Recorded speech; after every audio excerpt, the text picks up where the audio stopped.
September 3rd, 2024, NXT coming to the end of the NXT on USA era. Heading those bright lights of the CW. This is the Wrestling Inc. podcast. I'm Glenn Rubenstein, joined by Flobo Boyce. And tonight, I'm going to run down all the fallout from No Mercy. Lots happening in NXT. The TNA era continues. We got a lot of hype, a lot of anticipation building up to October 1st on a new network. And Flobo, high-level thoughts. What'd you think of tonight? Well, today it was filler, right? We're going to be filler for the next month, but I do think there's enough going on. It kind of felt like we got a lot of stuff crammed in. So, get your money's worth. Why not? It was fun. I think storylines are in motion. Things are happening. Yeah. Stacks lasted much longer than I thought he would. Yeah. I was going to he's still alive. He's still alive. I mean, think about it. If my boss put me to work against Obafemi, I would quit. Yeah. So we got a lot to dive into. What's going on in the news? Well, talking about Joe Hendry at No Mercy, main evented No Mercy. Actually, on the Wrestling After Show, I was saying maybe the matches were on the wrong order, but Joe loved it. But there's one person who didn't like it, Josh Alexander. The walking weapon was like, you failed. You failed yourself. You failed TNA. What the heck are you doing? Josh Alexander, total hater. Totally. Mm-hmm. I think it's got to be challenging for TNA talent who are not being invited to appear on NXT. Like they desperately want in on this. Yeah. They want to generate buzz because maybe that'll land them a shot, right? Maybe that gets them a cameo. Maybe that gets them something. And I think that even though we're hearing, and we'll talk about the couple scenarios that could be happening with NXT and TNA's relationship, but this is their chance to maximize it. So, that's kind of how Joe Hendry got involved in the first place, right? Like he very early saw an opportunity, lobbied for himself on the interwebs. Fans wanted him there. He got his foot in the door, and then he, made the most of it. Yeah, absolutely. Everyone always says grab the brass ring, or at least they used to say that in the old regime. But there's very few times in your life you get to see something doing what you're doing at such a level that it has a bigger audience. I won't say a better level, but a bigger audience. You say, hey, look, I got to better myself. I'm going to go for it. Joe did that. And I wish I had 15,000 people chanting my name and not followed by please leave. But they loved him, Yeah, much like DJ Khaled. He that door was shut. He tore it down, ripped off the hinges, and then put them in HBK's hand. Let's go. And still declared that he won, even though he ate like 2 nibbles of 2 wings and tapped out. Yeah, kind of give up. Yeah. So this is going better for Joe Hendry. I think so. Without it having the wings. Nothing worse than thinking you're ready for wings, and then you buy it, and you're like, oh, man, I am way in over my head. I should not have had wings today. But I got to finish it because I ordered it, It's actually weird. I think about that episode often because in the Hot Ones pantheon of episodes, it's very rare that somebody's just like, nope, I'm good. I'm walking away. Well, he didn't. He sat there and declared that he won. Mm-hmm. Even though he didn't. Anyhow, we could analyze that, but instead we got more NXT to talk about. What else is happening news-wise? Well, whatever you want to call the forbidden door or the hidden window or the cursed portal, looks like TNA NXT is going to be a thing going on, which I love. And we're actually seeing more talents that are appearing on TNA programming. Ariana Grace himself has crossed the line at TNA tapings recently. Well, this relationship seems like it's going to be a long-term thing, daddy. Is it, though? I think so. I still have... Okay, so let's break down the scenarios. Okay. Here we go, yo. That's for people of a certain age, yes. Okay, so on one hand, you have the idea that NXT, WWE says, we're going to do the most altruistic thing we've ever done for another wrestling promotion. It's business, though, but yeah. And keep featuring talent from a promotion that we don't own. Mm-hmm. On our network, out of the goodness of our hearts, and because the fans demanded it. So that's one option. Sure. Okay. Another option is WWE is going to announce soon that they're buying maybe not all of, but a stake in TNA because they say, hey, we're giving you our airtime. We're elevating your brand. We're giving you our talents to come over there. We want to wet our beaks on this a little bit. Yeah, That's another possibility. it is a possibility. Third possibility is they go to the C-Dub and they say the what now? C-Dub. Okay, the kids say it. Yeah, okay. Yeah, they go to the C-Dub and they're like, yeah, thanks for getting us through the summer, but we're good. We'll and by the way, we're gonna take Joe Hendry and Jordan Grace and maybe like one or two other talents when their contracts expire. And NXT TNA, great. Thank you, thanks for the memories. Mm. I mean, so these are like the options. I don't think the first one, that HBK's good vibes, happy time, wrestling is magic, let's all join hands and elevate each other. I just don't. Am I cynical, Flobo? Have I had like the optimism beaten out of me? I mean, we're over the age of 25, so yes, but that's not the point. I don't think a business would do anything purely altruistic. This isn't a charity, right? But yes, I do think, and there may be some mix of the second option or the third option, where it's like we're investing in you. Maybe you could be a finishing school for some of our talents who are kind of in limbo, because there's a different kind of style of wrestling at TNA. That has really been the NIL weakness here. The NIL factory, the performance center is amazing, but there's no seasoning. You don't go to Japan anymore. You don't go to Mexico anymore on your own. So they're setting up other situations where you can simulate that. So I see that a little investment. I don't see them buying them out. I don't know how it's going to work on the CW with the first 2 weeks just be NXT. But I do think it's going to be a long-term deal. And I will add this into the mix, and I'll keep talking until I remember the great point that I had that I just forgot and completely escaped from my mind. See, over 25. I know, man. Why does that happen? No idea, man. I'm trying to do like the whole like meditate in the morning. Hopefully it improves the brain health, but maybe too late. Is that what's holding you back in life, Flobo, that you're not being mindful enough? I mean, it doesn't help that I'm not. Do you practice gratitude? Oh, no, I don't gratitude. I don't ground. I don't think about the present. I have the anxiety for the future, and I'm stuck in the past. Okay. I hear that.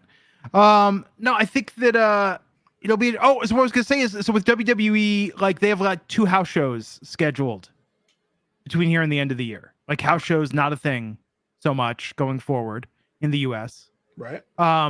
They've got all this talent. They have main roster talent for days that they could book on NXT. So it's kind of weird from like, think about this from a business point of view. If bringing main roster talent down for an NXT run, if they're like, no, bringing in a TNA talent that we pay per appearance actually pops a bigger rating than main roster talent, that's a different conundrum. I think the name of the game is trying to shop NXT as a standalone product. You Sure. can have some crossover with the main roster, but then if I'm buying NXT or NXT PLE and I may get an LA Knight and he doesn't show up, I'm going to feel like I'm not getting my money's worth. You go back to the Saudi deal that WWE had where, we're going to give you a WrestleMania equivalent event. Great. But now you're doing those WrestleMania equivalent events everywhere else. You're like, wait, I'm Saudi Arabia. I was here first. What's in it for me? Is that elevation of that relationship. So I get having these like cameos from people who are not in the main roster. The question becomes, will people who are CW fans take to Jordan Grace or take to Josh Alexander? I think 6 weeks from now, we're going to know. We're going to know the answer 6 weeks from now. But I think, to your point, I think the first 2 weeks on the C-Dub, CM Punk and Randy Orton, I don't know, that's going to be heavy on TNA cameos. Sure. You know, but that being said, like based on tonight, if you told me right now, inside sources are saying that NXT signing Joe Hendry, Jordan Grace, and the Rascals, be like, yeah, that makes sense. Right. Like that. You gave him enough of a tryout. Sure. Yeah. You know, I mean, that makes 1,000% sense. Even Rosemary. If you signed Rosemary, I was like, even though she lost both her matches, and we'll get to that, it's like, oh, she had a thing on TV. You know? Yeah. It's an interesting idea. And it's also, in a weird way, to your point, it's then, you know what it kind of is, though, also, and I hate to say this, is that it's actually the pure developmental angle of which NXT was not. When NXT became a third brand in the black and gold and Asuka came in, and there were people that swore, oh no, Asuka is here to work with Dana Brooke, but Dana Brooke is going to come out victorious. And the Asuka's here to help Dana Brooke get reps. Like, and then it became NXT became like the indie-rific promotion pre AEW. Sure. Like this TNA thing is actually kind of the opposite of that, where it's like, oh no, we can get all these talents. They're just going to lose to our NIL people. So they get the seasoning. We can get this talent at a reasonable price, but this is all about building, collegiate volleyball players into the next champions of professional wrestling. I would say at the end of the day, the reason why they won't buy TNA outright is that when you have talent inside the NIL bubble or inside the performance center, you got to pay for them. You pay them a wage. So if you can have people train elsewhere and you can keep an eye on them, then that makes it's like you basically outsource that vendor to somebody else. So I don't see why they wouldn't. But you're right. If I am from Crazy Steve, for example, someone who's been to the mountaintop in TNA and has been beloved, but if you went to NXT, he's not going to be the guy, and your assignment is to lose 4 or 5 matches in a row, then you have to ask, what are we doing this for? Yeah. Well, we'll talk about tonight. Tonight they added a wrinkle, because I think we all noticed that these TNA talents weren't, ultimately closing the deal in these championship matches. So they had a little wrinkle that we're going to talk about. Before we get to anything else in the news. As far as the Wrestling Inc. news desk, no, but you should always check out WrestlingInc.com for the best in wrestling content. It's my homepage. We still have homepages in the year 2020. Yeah, what's a homepage, bro? Yeah, it's the page when I open my browser. It's like, boom, Wrestling Inc. What's going on? Wow. Yeah. So let's talk about tonight. Trick Williams and Ethan Page came face to face. I love the whisper. Yes. Man, good build for Trick and Pete Dunne tonight. Oh, yeah. I don't quite understand the 2-prong attack that Pete Dunne's doing, but if someone's giving you 2 brass rings at once, then might as well go for it, right? Like, I actually missed having storylines that are condensed into one episode. This is perfectly it. They had the stare down, they had the match, there was no resolution, and now it is a chapter 2. Pretty cool. Yeah, it's exciting. How are you feeling about Ethan Page as NXT champion? I love him, and I know we talked about this over the weekend because it does seem pretty flat. But the thing about having his character, I mean, him being an egotistical heel is kind of like the days of Gorgeous George, right? We've been doing that forever.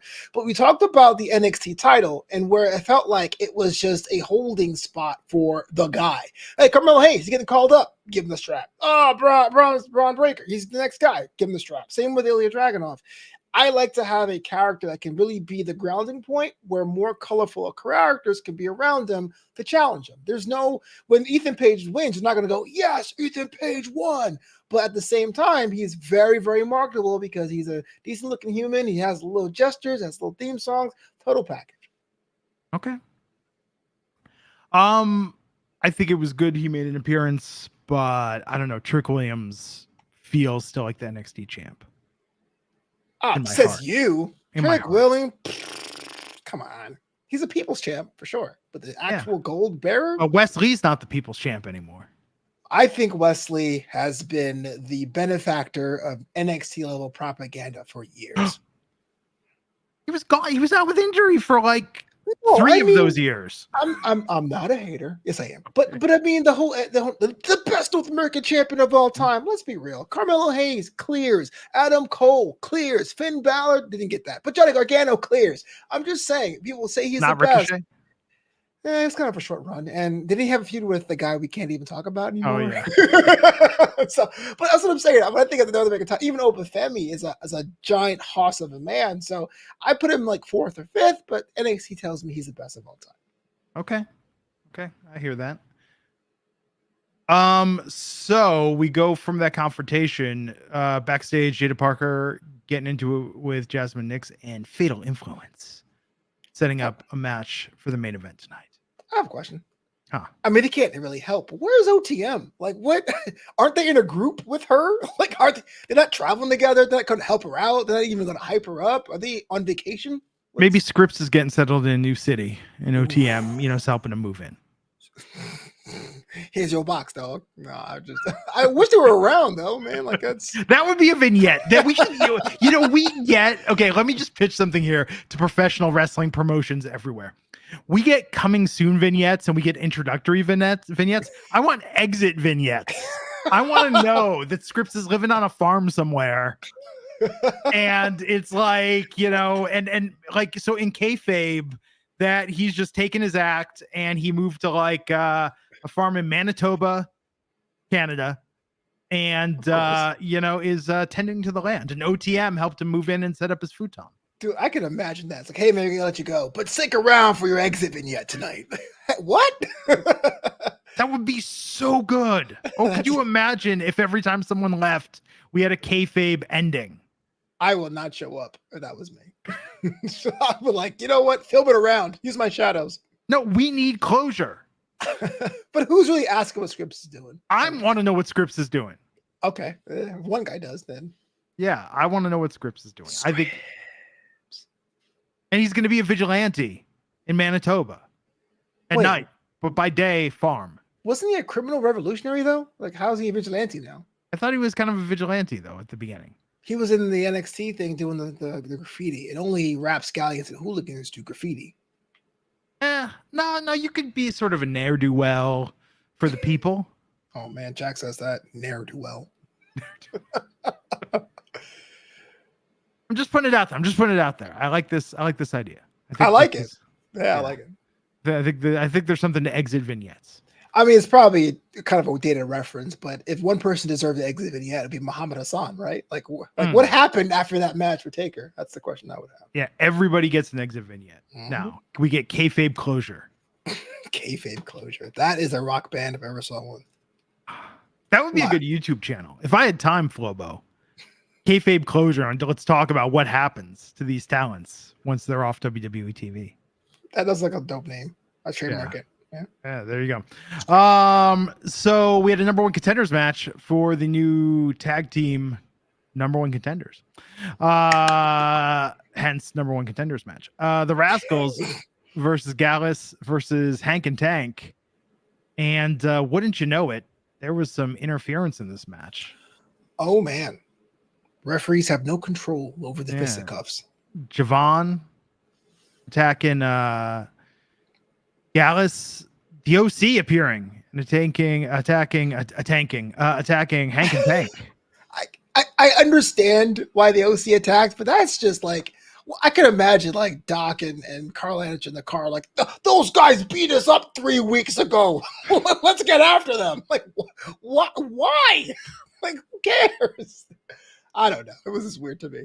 But the good news is the Rascals are going to face Fraxium next week for the NXT Tag Team Championships. I think the Rascals need to win. I agree. I think they're the favorites. I think they're far and away the favorites. And I've said this plenty of times. I like Axiom. I'm okay with Nathan Frazier. I'm not sure how they won it back. I didn't even like the whole match that they had with Chase U. But yes, I hope they do win next week as well. If they win, the Rascals are getting signed to NXT. They would have to. They're champions. Yeah. But that's even a good, and that'll all make sense. If they win and HBK and Ava come out with a contract and the belts, and then this NXT thing will all make sense. But no, Baby Ice is right, though. Wesley is going to cost the Rascals. Fine. I know. I want to believe. I want to believe. Yeah. This was a good match, though. Yeah, it's pretty good match. I mean, it was high stakes, something you want at 8:00 Eastern. You know what I mean? Like, you want that first match to really hit. Pete Dunne attacked Trick Williams in the locker room. They were brawling. Metaphor came out, and we had Oro Mensah versus Lexis King.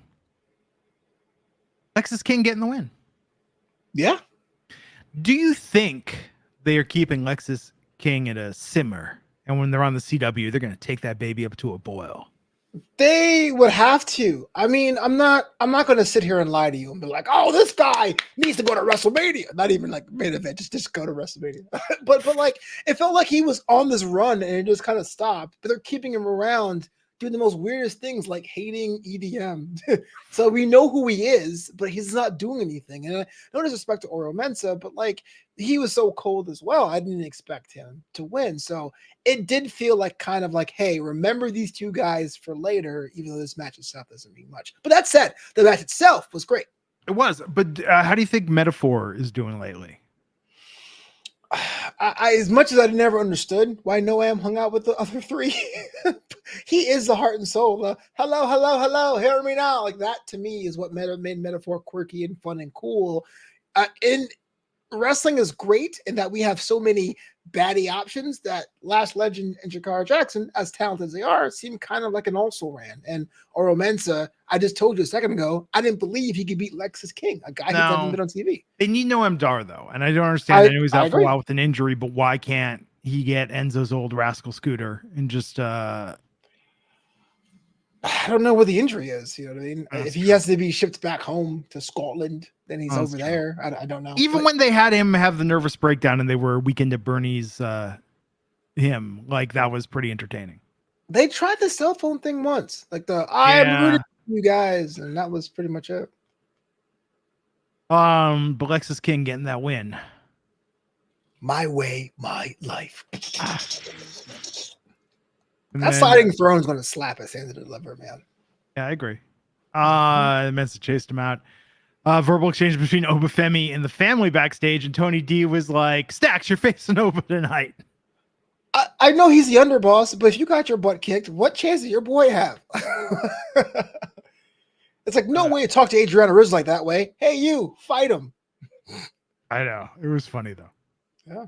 I appreciated it. Then Rosemary with Wendy Chu versus Tatum Paxley. Good to see Rosemary again on NXT. No, she had to win tonight. She had to win tonight. You can't be Wendy Chu's heavy and you lose not once but twice in very convincing fashion too. She didn't get like slipping a banana peel. She got beat up. Well, here's the weird thing though. It's like with Wendy attacking Tatum after, and then Lyra Valkyria coming out making the save. Like Tatum could have lost and Lyra could have came out after. It was not necessary for Tatum to get the win tonight at all. I was telling Jack that on our text chain. I go, look, man, if you're going to have this whole dust up and fisticuffs, then yeah, give her a win. Like if I've never watched TNA before, or not even that, if I haven't watched TNA in a year and I go, I remember Rosemary from the pandemic, she was great. And she loses to Kalani Jordan and to Tatum Paxley. I start to wonder, one, why in story is Wendy Chu asking her help? And two, as a fan of wrestling, is this person worth my time and investment? Which is what you don't want when you have people not on your roster showing up. Yeah. I think you're right. I think Rosemary should have won tonight. But not to take anything away from her moment, Lyra coming back, her and Tatum, their friendship is magic. Reunited and it feels so good. Yeah, it was kind of weird. It was like it was totally weird. It was like I'm helping you, but I got my butt kicked yesterday. I'm helping you now. And like I know you were kind of stalking me, and but you know I miss you. Yeah. Hey, I mean, whatever. It makes sense. Oh, I would say this. It's starting to make some clarity as to this whole Tatum Paxley Wendy Chu thing. I thought they would have been the tag team, and they weren't. And then it's kind of like, well, if they're both crazy, then where do they go? So there's Lyra, and then you have Rosemary on the other side. So that's cool. We didn't get that match, but we should get that match. We should get a tag team match with them next week. We should. I am not sure. Because Lyra, as good as she is, and she's in the storyline on Monday, I think she's way more needed in NXT to make sense of this. I mean, the stuff with her and Tatum backstage was wonderful. I even loved that she looked at Tatum's dolls and said, when I told you to make friends, I didn't mean make friends. Hey, get it? I'm a it was clever. Man. Like wrestling, you know, I love wrestling, but I love me some good storytelling and good TV, and it was good TV. It was. Having come with your old friend and assisting. You know? It is weird though in wrestling how rivalries with just a little bit of time you like somehow you're best friends. I mean, I think the best version of this was when Sasha brought Bailey up to the main roster, and it was like this is like Daniel LaRussa and Johnny Lawrence. It was like, oh, you guys are BFFs now. Sasha's like, oh, we put each other, push each other to the limit, and now you earn my respect. And it's like, oh, you guys were enemies, and now you're buds. Like, it worked for Ryu and Ken. I mean, that's true. I mean, why not? Sometimes I feel like well, not so much anymore because now you have like the creative writing space. But before, when shows got like written up and thrown out, you got to be like, they worked it out at the bus station and go. I know. Well, it was like the thing. I mean, Degrassi did this a lot, where it was like the bully somehow got accepted by the crew, and it was like, Jay, you helped the events in motion that led to Jimmy getting shot, and now you're just one of the gang. I gotta ask you a question, man. I've been working for you for literally a year in like 2 weeks. How much Degrassi have you watched? Because that comes up regularly. I've seen all of the original Canadian series Degrassi Junior High. I've seen all of Degrassi High, and I watched almost all of Degrassi The Next Generation, except for the last. I probably watched 13 out of 15 seasons, and I didn't watch Next Class. So I've seen like the bulk of it. Wait, there's a Next Generation and Next Class? Yeah, Next Class is when it moved to Netflix for the last 2 years. Then it was like, it went back to being kids focused and not like a teen soap opera as much. And you were just out by then.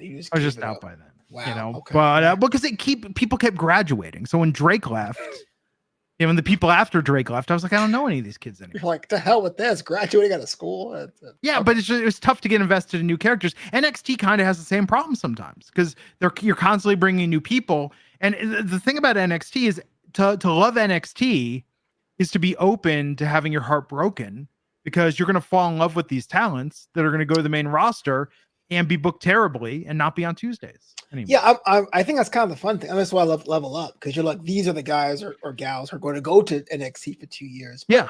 I will say this. I actually like the fact of keeping it separate, but I do think wrestling fans go, no, you need to get called up. Did you ever do that to Degrassi? Or you're always like, oh man, you need to graduate and get out of here? Like, sometimes yes. And they did a weird thing with the Drake generation of kids. They took like 4 of them and were like, oh, we're gonna follow them a little bit in college and post graduation. It was just it was awkward. It didn't work. Oh, okay, it didn't work. Right. But Drake started rapping though. Jimmy in his wheelchair started a rap career, and then people were like, oh, he's in a wheelchair. He's seen some shit. He's because he got shot. He's seen some shit. Yeah, he got shot. He's lived it. I kid you not. That's the plot of an episode when he starts rapping. He has instant street cred. Oh, of course, Canada, right? Yeah. Well, they're like, he's like 50 Cent. He's been shot. Right. That matters. Yeah. No. So. But NXT wrestling. It is also like the Fast and the Furious movies. Like you're trying to murder someone, and then the next movie you're at the cookout.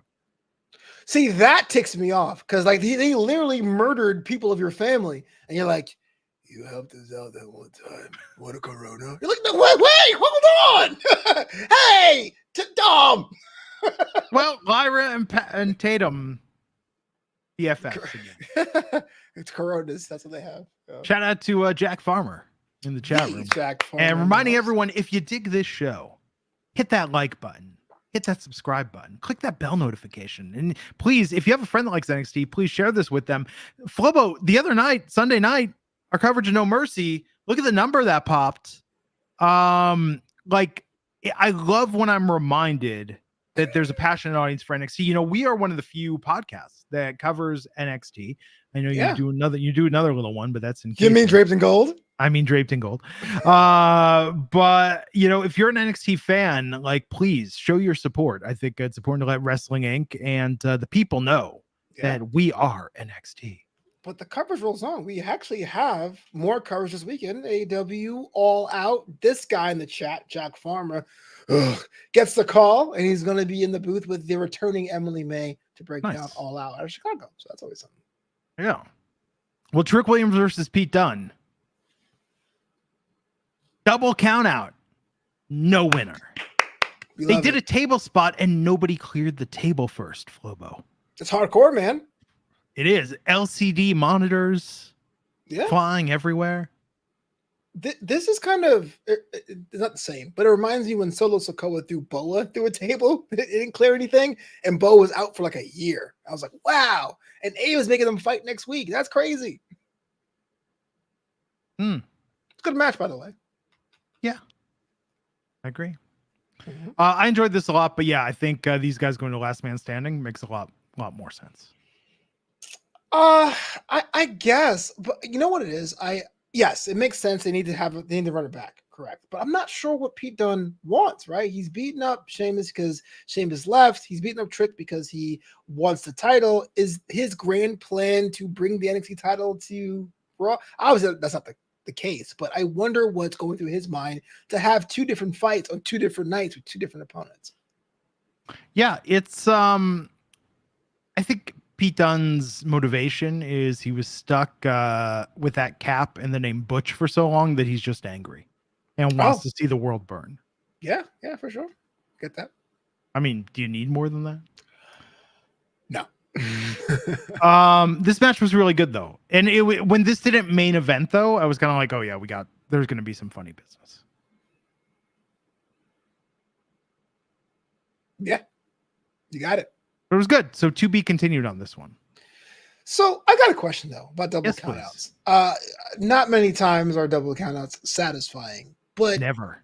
They're not. But I wonder, because I can't think of the last time there was a double countout. Maybe Von Wagner, Braun Breaker, when Braun basically, it was no contest because the match ended when he crashed the skull in. I wonder if that is a trick that NXT can use more of, or is that just something you shouldn't use at all, or did it work here for you? I mean, I think the to be continued made sense. Pete versus Trick is such a big match with no title, right? Like tonight in the fallout from No Mercy, and look at the rap video Trick released and the response that got and the social media buzz. I think it was smart for NXT to say we're going to milk this for at least one more week. Fair. You know?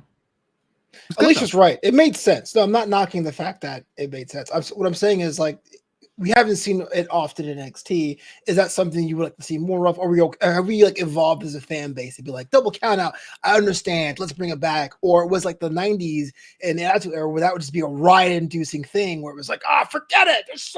In fact, here's what I'm going to tell you. Here's my tolerance. Double count out, last man standing, Iron Man match. Any match where it's just 2 guys beating the holy heck out of each other. And it's going to go on for way too long. Actually, tonight, match didn't go on way too long. That was nice. It was nice that it kind of got going and then it amplified and it did this. But like once a year, a year, you can do these things. Once a year, an Iron Man match. Once a year, last man standing. Once a year, double count out. You know? Okay. Yeah, makes sense to me. Dusty finish. Like there should be a limit on these. Schmaz, yeah. Schmaz once a year. Love it. You know, or the if you watch the tape, the shoulders weren't completely down, so we got to run it back the next week once a year. Oh well, WWE burned that, right? King of the Ring. So Ridge Holland, we had a video where he reflected on his time at Chase U. Never have I felt a guy explain exactly why he did something, and I feel like still why. I made them champions. I got them a new classroom. Okay, what did you want? Like them to win a match? Is that why you're so upset? That's all it takes he for was, you to he get was upset? bummed. He was bummed that I was bummed. He put a man in the hospital because he was bummed. You kidding me? He was frustrated at their loss. Like Dominic Mysterio, here's a heel who turned heel. I cannot think about how little I care about Ridge Holland. That's the problem with Ridge Holland, is that people love to hate Dominic Mysterio. People are indifferent to their hatred of Ridge Holland. Monumental indifference. Yes. Which is tough. He's a mastermind. He somehow destroyed what he created, and 2 cousins and lame-o. Okay, fine. Now, on the other hand, if they'd gone with my idea and Thea Hale just kicked everybody in the nuts, just stop with that. She would be seen like Becky Lynch was when she turned heel, and everyone's like, she's got some good points. That is not the same, and you know it. You're telling me if the end of that match would have been Thea Hale kicks everybody in and Chase U in the nuts and said, I'm better than this, like the crowd would have gone ape shit. They would love her. And they would have gone, and then they would have like, so anyway, I heard Julia's coming this week, and Stephanie back here. And I love Thea Hale, but they put her in a corner now. She can like basically blow up the performance center, and we go, that's cool. See you at 8:35 when your match is okay. Long. One, nobody puts Thea in a corner. 2, fair. She could then go on to defeat Kalani Jordan for the NXT North American Women's Championship. That could work. But was that something you were thinking about? Or only because I said, huh, what would it be something Thea helped us out into? I think it is a travesty that she was not even in contention for that title. She was. She finished 11th in the combine. That's what I'm saying. It's a scripted sport, Flobo. What? I'm going to unfollow you, man. Actually, it's interesting. Like, this would get Ridge over. Amanda saying, I'd hope Thea would go with him.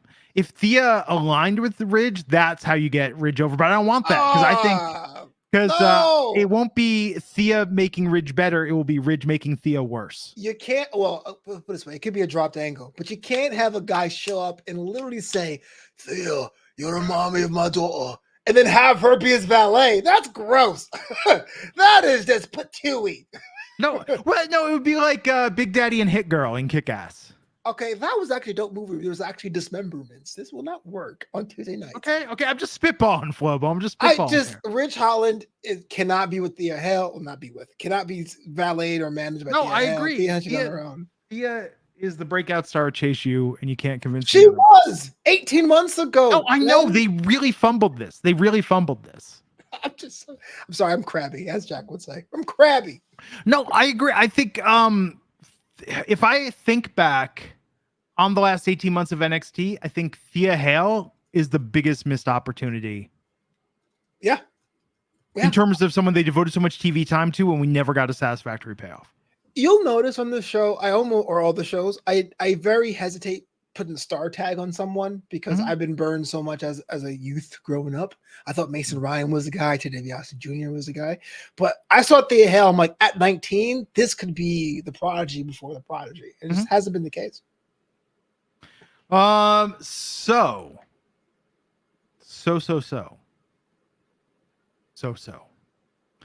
Let's talk about what happened next, which was Joe Coffey took on Javon Evans, and Javon got the dub. Cedric Alexander running down to the ring, causing a distraction. Bouncy.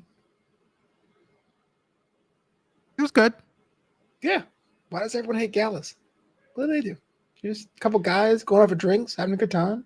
Everyone just hates him. I just think that we've talked about the NXT Secret Wars that I would like to have happen. You can't have Gallus and Hank and Tank and even Briggs and Jensen. Mm-hmm. One team gets this gimmick. We're big tough guys and we just like to fight.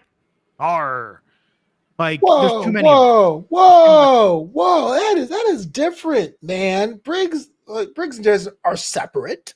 Sure. Hank and Tank are big guys like to have a good time and party, and Gallus are a street gang. That's three different things. Who hangs out at a bar drinking pints, right? Causing mayhem. They're not smiling when they do it. I think they are. No, they like to hurt people. It brings them joy. I like the fact that Gallus is still Scottish, and that's a thing. You know, the foreigner. They're still Scottish. Like, cool. All right, I'll take it. Imagine if they change that and then like 1 week they show up and they're like, I've been taking diction classes. I want to acclimate more. Dude, absolutely. Yo, when I go to a Mexican restaurant and I ask for papas fritas, they're French fries, but they're at a Mexican restaurant, so it feels different. Okay. Okay. Hank and Tank are supposed to be red-blooded American guys, and they security guard guys that get hyped. They're kind of like they get hype machine. Yeah, like the hype bros. You get one hype group, and they're the heavy machinery. I don't get hype from them, but they are getting hype. Like you can go to. Do they own Zubas? Do they drink Pedialyte? If you could Pedialyte. The Zubas didn't pop me. The Pedialyte did. Yeah. Now if Mojo shows up and puts a stamp of approval, stay hype. Then I will believe that Hank and Tank are the hype faction. I'm just saying, Hank and Tank are not going to win many matches, but since they look like us, like regular guys, and they like to have a good time, I think they're going to be kind of fun. You need one group played for comedy, and Metaphor doesn't have that anymore because Noam Dar is not active. And people have pointed out that maybe I have a bit of a bias that as a Husky boy, I'm a little more critical of Husky boys in wrestling. You're not a fan of Bronson Reed? He's big Bronson Reed now. No, Bronson remixes the archetype a little bit. He's an actual kaiju though. Like you can't get any big boy than that. Oh, I know. No, it's well done. What I'm most critical of is stuff like when Otis had like the ham sandwich and the Money in the Bank briefcase. What about Kevin Owens? Kevin, I like, and I think that they do a good job of. I like that they presented him as like a husky boy bully. I mean, he looked like he stepped out of the set because he looks like an overgrown child with a beard, and I say that as someone much the same. But he looks like a he looks like a '90s kids movie bully villain grown up. I mean, I get it. When I was a kid, that was the reason why I was not a fan of Mabel, because Mabel just used to sit on people, and that was kind of the thing. And one of the many reasons I like D'Lo Brown's because of his chest protector, because I used to wear a shirt in the pool. I get it. I totally get it. But I didn't know what was considered like offensive to you, or what was considered like lame, or. But Hank and Tank, no, thank you. I can't. Joe Gacy? Pre-Wyatt 6 Joe Gacy? Yeah, a bit of a soft spot for Joe Gacy, given that we might actually be related. But no rhyme or reason, Glenn. No, there is. Look at his shoe last name. No, I mean, no rhyme or reason to what is considered okay by your estimation of the thick boy contingent and what is. Well, they never with Joe Gacy. He was just nuts. They never like did anything. Like there was nothing demeaning about it. You know. Okay, but Hank and Tank's demeaning. Think? No, I don't think it's demeaning. Well, it is a little kind of heavy machinery part two. I agree with that part. You know, I mean, they're just not saying stakes and weights, baby. You know. Fair enough. Just offers it the void. Stakes and weights. Stakes and weights. Yeah. They showed that promo a lot. They showed that promo when they came to the main roster, like the stakes and weights promo. Yeah. Well, if you don't know what heavy machinery is, they'll let you. Just meat. Do you remember? Speaking of failed husky boy experiments, Viking Raiders doing all the feats of strength against the Street Profits. Oh, yeah. There were some good pandemic storylines. That was not one of them. That was not one of them. Because it was like, yeah, next week we're playing basketball. They're like, huh? Like, how does that? I kind of feel like it's like one of those fighting game mini games where you do it and then the person you beat just like dies. Yeah. You know what I mean? Like, so next on the show was Obafemi versus Stax. And I got to admit, I thought Stax was going to just be written off TV with how quickly Obafemi was going to murder him tonight. But he lasted a few minutes.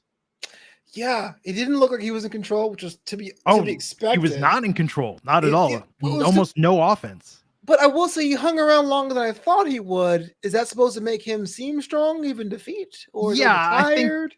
I think Tony, you know what? Tony's gonna probably cut a promo and talk about how much heart Stax has. So that's the question I have for you, Glenn, in my notes. Yeah. Is this a double turn? Because Obafemi was like, women suck. You're like, bro, you're the good guy. And then the bad guy was like, I'll defend your honor with my best friend. You're like, oh my God. This must be a 13 right here. Wait, Tony D'Angelo's always been a babyface. I don't know what you're talking about. Hey. Get something nice. But yeah, you're the champ. You're the bigger champion. I don't know the ruler isn't a nice guy, but him coming out and being like, yeah, men are superior. Like, damn. I thought, given that Oba's gotten a little bit of heat for some of the stuff he's liked or shared on social media, given his views on things, I thought it was an interesting angle tonight for him to take a very.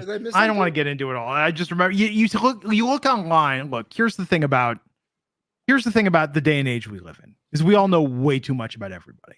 Fair enough. You know, so I think that it's very easy for anyone in NXT to not acclimate to like realizing that they're in the public eye so much. So I just think that, you know, culturally, he has his views, and it was just a little misogynistic tonight with Rizzo, and for that to be the angle. Well, I'm being a little facetious. Okay. If you're being facetious, I got so upset. But okay. Yeah, no, I agree. It was a choice tonight to do that. I've been working with you for a year. I know 2 things about you. That's it. I get being a private person. I get it. But I do know next time I have popcorn, I have to get soy sauce and stuff in it. But I will say this. It came so out of context. It was weird. It was super weird. Okay. Is he okay? Do you think it's a heel turn, or is it supposed to be like, I'm a ruler, I can go anywhere, I'm a tweener? I guess is the question. I mean, look, given the fact that, and I am not making a comparison on these things are equating them at all. But given the controversy that Logan Paul had recently, and he's still getting mentions and he's still getting shown in promos with WWE, I think that you're asking a valid question, and a lot of people online are asking a valid question about this being in storyline tonight. But I think that WWE probably saw this in terms of controversy and heat as being a notch above arguing about who gets to star in a Japanese shampoo commercial. Like they were like, oh, this is just a tried and true tropey thing for someone to say to start some beef with somebody. I would never say that Obafemi was a face, but he was so toyetic. I could imagine a little kid having an action figure. But if I was their uncle, I'd be like, "Whoa, that is not something you want someone to say." It wasn't like he was provoked. It wasn't like Rizzo slapped him and he defended himself. It was kind of like, "What are you doing? How dare you say something?" Like, whoa. Well, and didn't he start it by saying, like, in my culture, it was kind of like, oh, this is even taking it a step further. I don't know, man. It's weird. It is. I don't know, man. But I think that this, like most things in WWE, it will be glossed over. And it will be something that 3 months from now, Flobo, you will say, hey, remember when Obafemi said that weirdly misogynistic stuff? It is wrestling. Yeah, there's always that, like, wait a minute. And I'm not excusing it. I'm just saying, like, it was just in this day and age, very little shocks or surprises. But it should. Where is your empathy, Glenn? You know, people that have been following me for 8 years on this podcast now, Flobo, you know, would say that over the years, I've you know, my soapbox is in storage somewhere, but I've certainly stood on it before about something in a wrestling angle that upset or offended me. Ooh. And I have to say that maybe in light of some of the recent stuff that's happened, you know, in WWE, I've been recalibrated a little bit, like the barometer on, because you would have thought before, like, oh, well, it's wrestling, so everyone's offensive. I mean, like, how bad could it really get? I think recent news of the last year has definitely told us. Well, I'm sorry you had to go through that. I think no, it's not. It sucks. I think every wrestling fan over a certain amount of years, if you grow up with it, will come across a storyline where it's like, oh, I love this craft, but I hate this representation of whatever. And it's always a weird crisis of conscience. I didn't even open that thing, but I just felt like Obafemi was already a guy that could have been a tweener going into this, but there was a very concerted effort to do that. And so when Tony D'Angelo said, hey, look, well, not me, but my friend is going to fight for your honor, Adrian Rizzo, I was like, is this supposed to be some sort of double turn? Like, I don't know.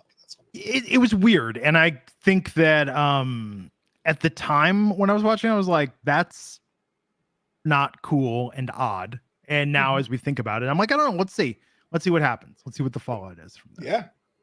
But it was a choice. Yeah, I remember Crime Time growing up. We used to talk about this on this podcast. We haven't talked about this in a while. But it's that when wrestling is at its worst or in its lesser moments are times where if somebody, a friend, a family, a loved one, walked in the room and saw you watching it, would you be embarrassed to be watching this?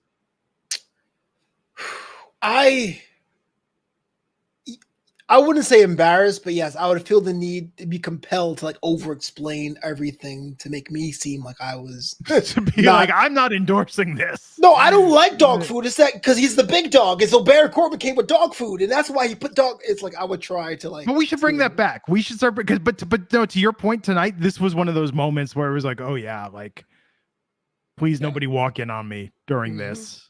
Absolutely. Yeah. Okay.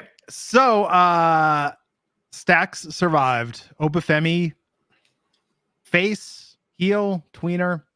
What say you, audience? Fatal Influence, a name that still doesn't do it for me. Came down the ring in the backstage. We saw Javon Evans talking to Ren Sinclair. So it was like a job interview, but he's never had a job. But it looks like he's going to face for the Heritage Cup next week. All right, Young OG Heritage. So Jada Parker took on Jasmine Nix, and this was having their cake and eating it too, where Jada Parker got the win And then Fatal Influence proceeded to beat the crap out of her after. I don't know, man. I don't know. Fair. I don't. So Jada Parker really had a showing at No Mercy. She's great. She got the loss. As they say in the biz, you got to get her heat back.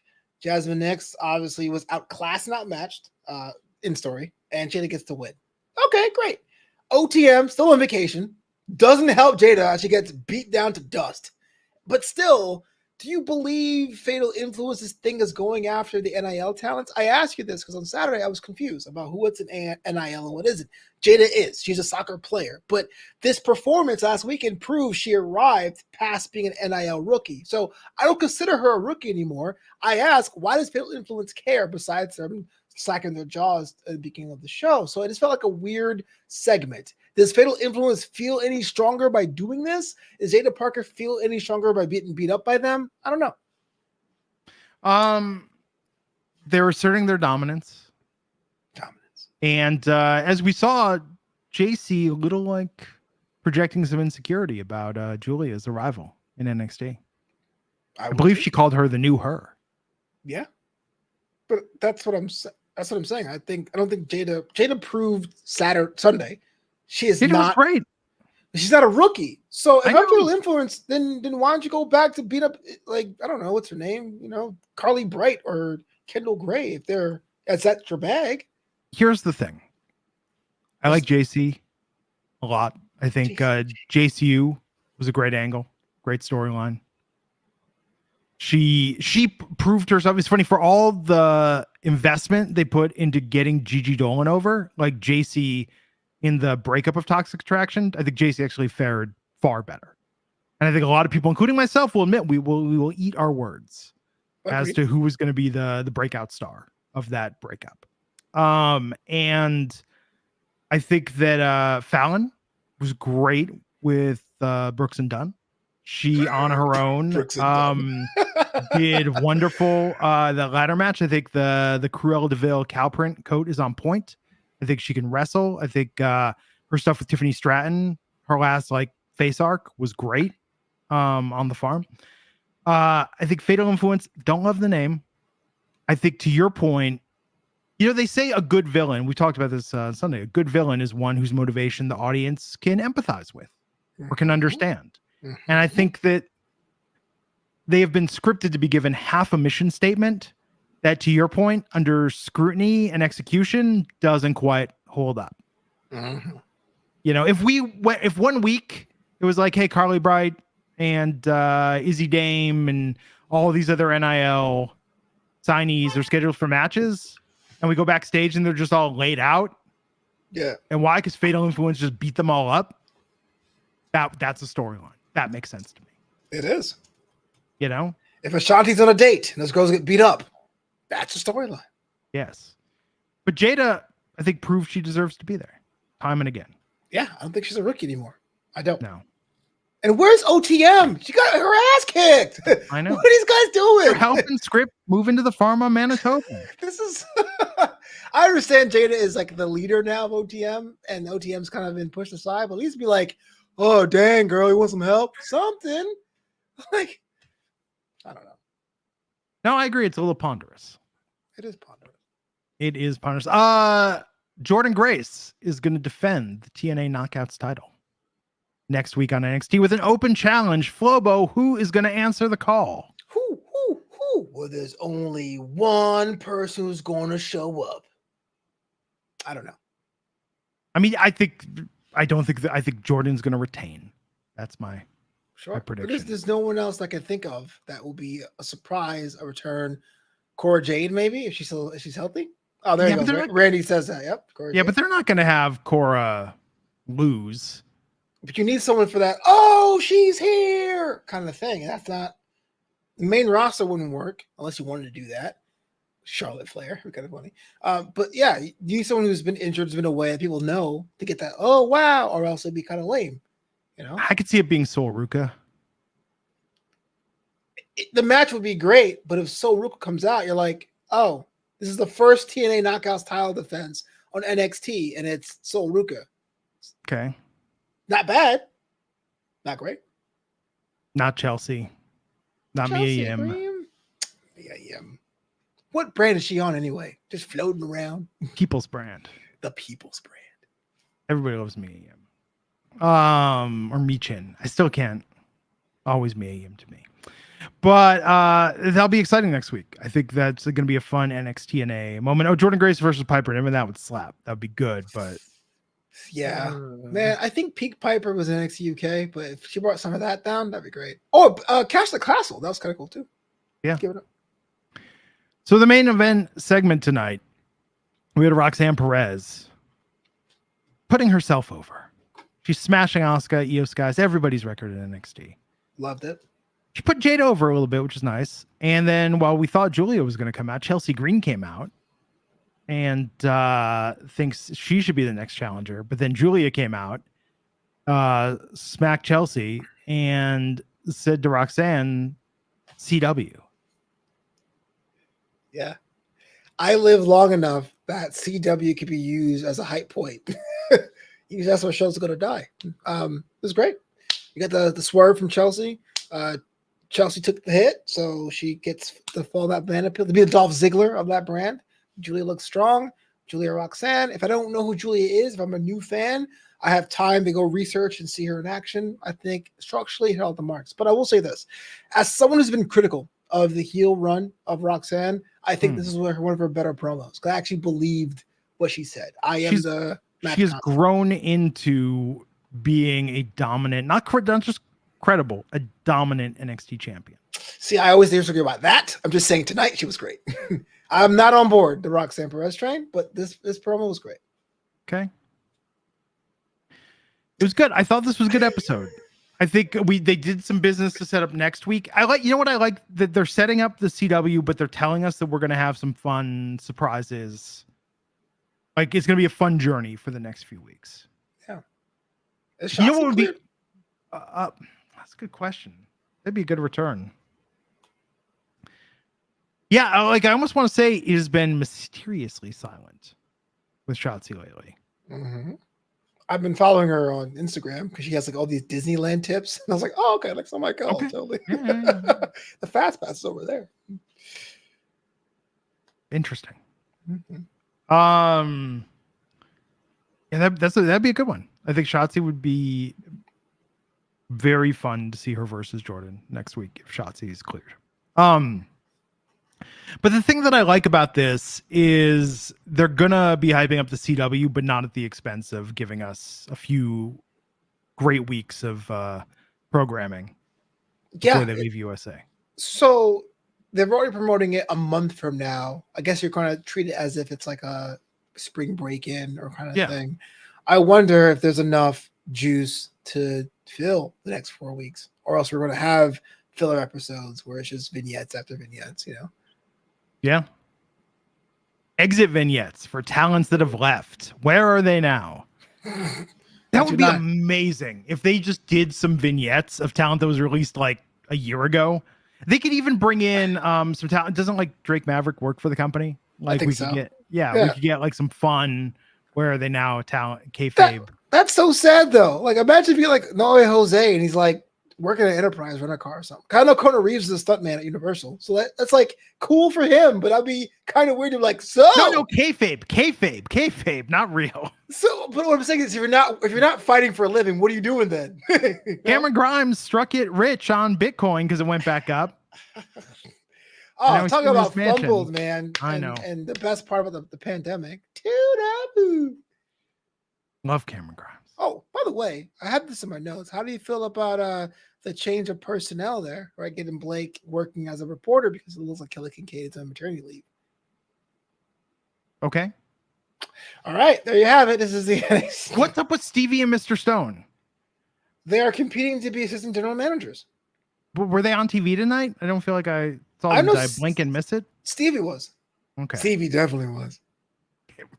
We're not going to unpack that. Because no Flavor Ava had to figure this out. There we have it, folks. Follow Flobo at Flobo Boyce. I'm Glenn Rubenstein. Tomorrow night, AEW coverage. Friday night, the last SmackDown on Fox. So exciting. The end of an era. It is. Everybody, take care. We'll catch you back here next time on the Wrestling Inc. podcast. Have a great week.